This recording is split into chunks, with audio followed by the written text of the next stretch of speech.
So folks, Bob again, chapter 2 of the Indian Navy versus the Chinese Navy. Putting together what, like I said, as Raja Menon had said, the Great Nicobar Choke. As I had said earlier, the Great Nicobar Choke is because of the Andaman and Nicobar Islands, the long chicken neck that China has to cross. And just think about it this way, right? What does China have? China, they say, has Hambantota. China, they say, has Djibouti.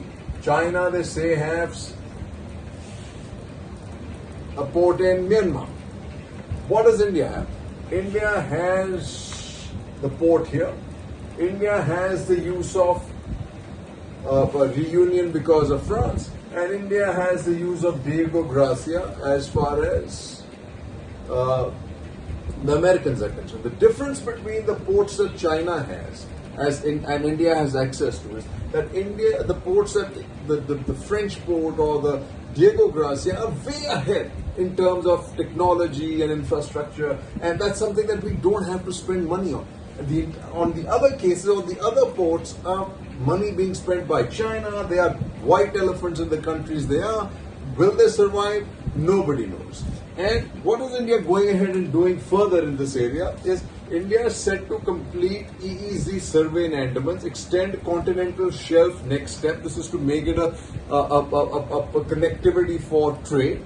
The important part, like I said here, was that when India looks at this, right, India says to itself, let's just make this into, the next leap of faith we have to make this into, as I had said in my earlier thing, into a headquarter for the Quad. It'll be an absolute force multiplier and give us complete control of the Indian and Pacific Ocean. And that's what we need, and that's what scares the Chinese, right? And we've always avoided that because of the sensitivities, right? Now, the other thing that you got to remember is how many of you saw Pearl Harbor? My age, I'm sure everybody did.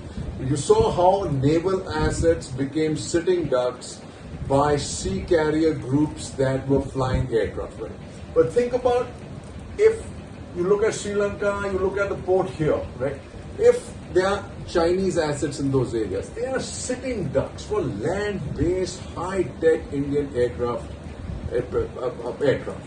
They'll be sitting ducks, right? So geography is way ahead in the game. Now then, the next thing you think about is alliances, right? I want to talk about alliances. What do we have here? We have the Quad, right? Quad covers essentially Australia, India, and the United States are the critical components of the Quad.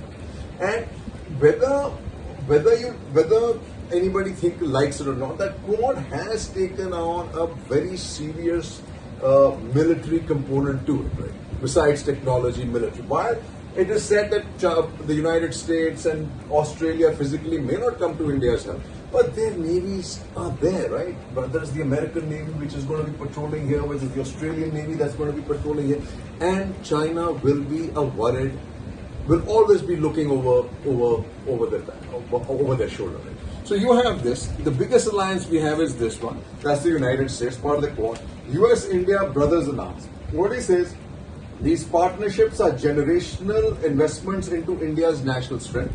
He says, so far the main thrust of the defense relationship has been in operationally relevant capabilities like intelligence, surveillance and reconnaissance and maritime patrol platforms, which include the Boeing P-81 and Sikorsky MH-60R Romeos, which deliver an anti-submarine warfare capability unmatched in the Indo-Pacific.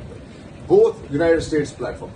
The General Atomics Sea Guardian drone will soon supplement the integrated and interoperable capability providing persistent ISR capacity going ahead. There is a case for investing more in autonomous and disruptive warfighting systems at sea and in the air, as they have lower acquisition and sustainment costs and often the potential benefits of exploiting rapid innovation cycles. This is the important part. And India, with strong indigenous defense capabilities, is in US and global interest. However, the capability cannot be developed in isolation but through partnership. So when you have the Quad, then you have AUKUS. AUKUS kind of ropes in the UK into the system. There is news that Japan and South Korea are considering getting into the becoming part of the AUKUS, right? And then the Philippines is in play. Philippines has now decisively jumped towards the United States, and India has a hugely good relationship. And good, look where the Philippines sits. Philippines sits right here. Another critical threat area for the Chinese, right? Then you have the one key takeaway. He says people-to-people ties will be key asset, but critical future tech will drive the relationship. Now, critical future technologies will drive the relationship train. In Modi's telling you will be left behind if you don't jump on. At the heart of the Modi visit was an old strategic calculation that a strong India is in the US interest. The US will help India develop maritime infrastructure to become regional naval hub in the Indo-Pacific. Indian naval officers came up with the idea a couple of years ago, and now it's moving forward. The Indian ask for more cooperation in underwater domain awareness was also accepted in another first. That's the submarines, right? India joined the Minerals Security Partnership (MSP), which aims to create diverse supply chain in rare minerals. So we are up there, right? The other relationship where the reunion comes into play is France. Macron advisor arrives today, focus on PM's visit. France offers aircraft engine tech transfer. The problem with France and tech transfers only work.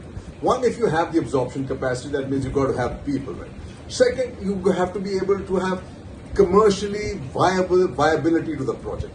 Transfer of technology otherwise is a dead end. US, when it does what it does, you have to become part of the supply chain, and this is why you have to hear what CL Uday Bhaskar writes. He says, plugging the defense gap. Push to achieve self-reliance in defense is commendable.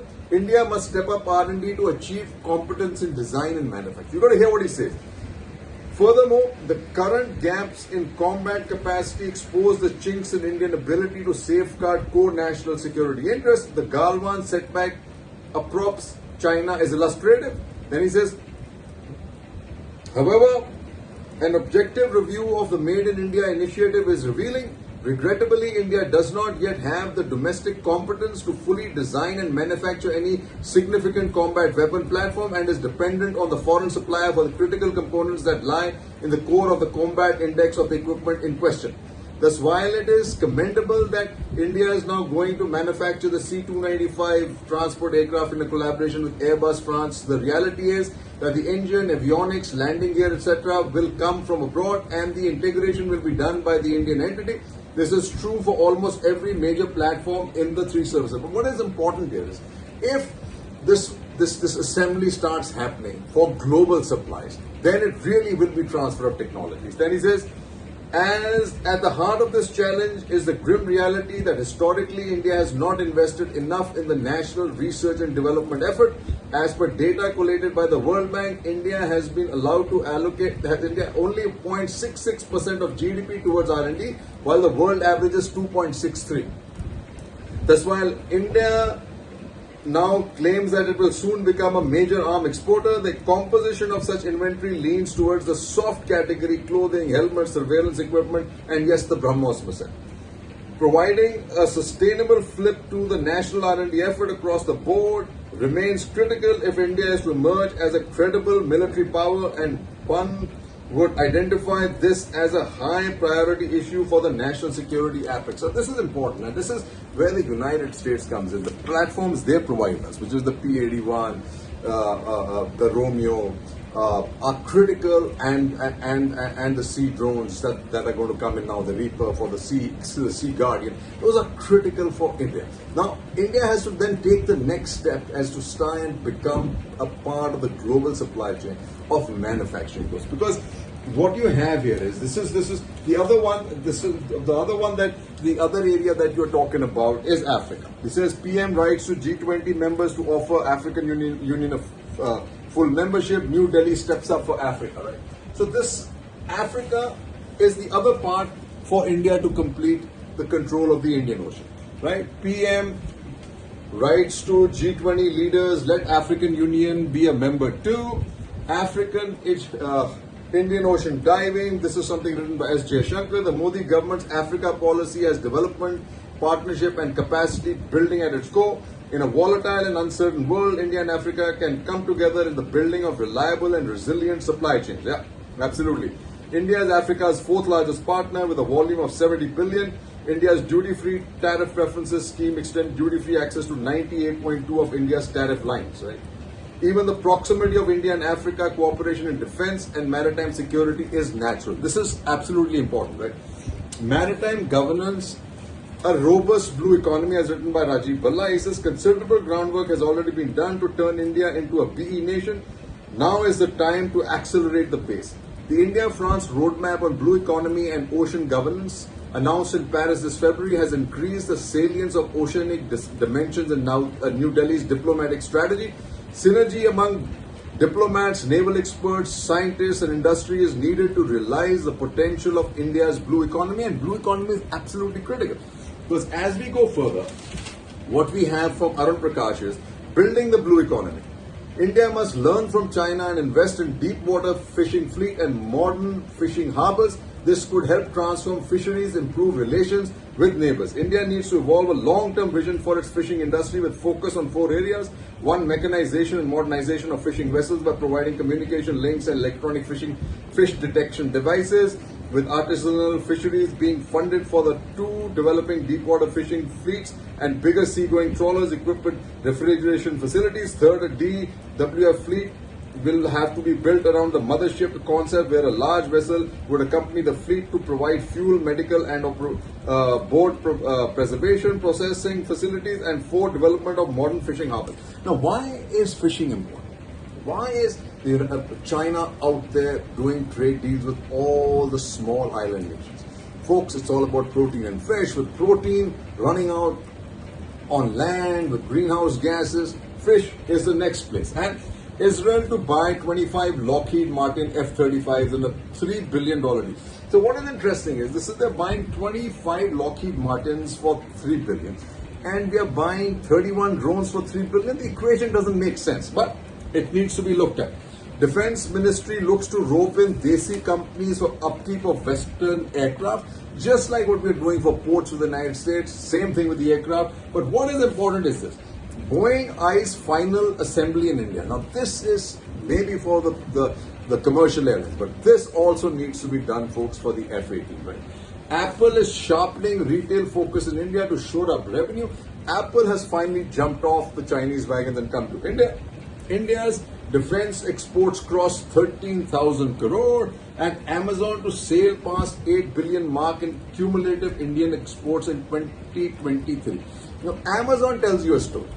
Similarly, Maruti tells you a story. Right? Similarly, a lot of other of companies, multinationals, tell you a story. They are generally the propellers of exports out of India. So if you take that leap of faith and you call, like I said, Atmanirbhar cannot be qualified as Indian-owned companies. Atmanirbhar has to be any corporate entity that is positioned in India, has manufacturing locations in India, has a GST numbers, pays GST, gives it work. That is Atmanirbhar. That is also to be considered an Indian company. Chinese president roots for BRI despite India expressing reservation. Delhi sees Beijing's imprint on SCO's economic strategy, doesn't endorse it. Putin uses meat. So basically, that's right. India is the outlier. And long time back, which is on 18th June, Samir Saran had written, Eurasia larger than Indo-Pacific. Liberal world must stand up and be counted or step aside and watch Pax Seneca unfold. Having assessed that the divide between Europe and Asia was an artificial, modern and Western construct, China is doing what no other power had the appetite for: conceive of, define and then manage relations. Well, that has bitten the dust. Courtesy Russia, war in Ukraine. I don't think this dream of, let's see how quickly things sail. 2018 will look like the next big thing. Come 2023, it's a junk deal. It ain't gonna happen, folks. Not with Xi at the top. But like I said, for India, geography is ours. We just need to take a leap of faith in terms of our technology build up. You need to assimilate the technology that's on offer and we have to be able to develop our assets, physical assets in the Andaman and Nicobar to ensure that that choke point really becomes a shooting gallery when required. 3 cheers and Jai Hind. So that's one up, and this is my final comment, one up for the Indian Navy. Don't write it off.